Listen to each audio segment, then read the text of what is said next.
રાજકોટ શહેરના 18 વોર્ડની અંદર મહાનગરપાલિકા દ્વારા ડીઆઈ પાઇપલાઇનના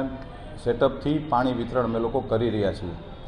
નવી પાઇપલાઇનો રાજકોટ શહેરમાં મહાનગરપાલિકા દ્વારા અમે લોકો રાજકોટના કુલ 18 વોર્ડમાંથી 14 વોર્ડની અંદર અત્યારે હાલ અમારા કામ ચાલુ છે।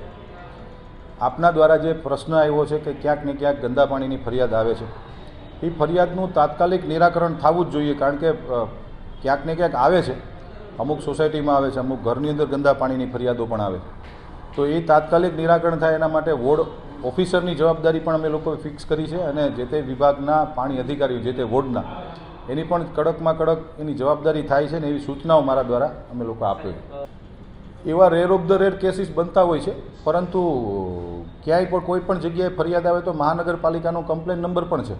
એ કમ્પ્લેન નંબર ઉપર થઈ શકે, અથવા અધરવાઇઝ વોર્ડ ઓફિસરે જે તે વોર્ડની વોર્ડ ઓફિસે જઈને પણ કોઈ પણ સિટીઝન ફરિયાદ કરી શકે છે, ઓનલાઈન પણ ફરિયાદ કરી શકે છે।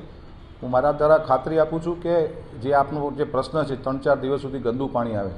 એના માટે રાજકોટ મહાનગરપાલિકા આવનારા દિવસોમાં આખું નવું પ્લાનિંગ સેટઅપ કરી અને કોઈ સિટીઝનને, કોઈ પરિવારને ગંદા પાણીમાં મુશ્કેલી ન પડે એના માટેની સંપૂર્ણપણે તકેદારી અમારા દ્વારા રાખવામાં આવશે।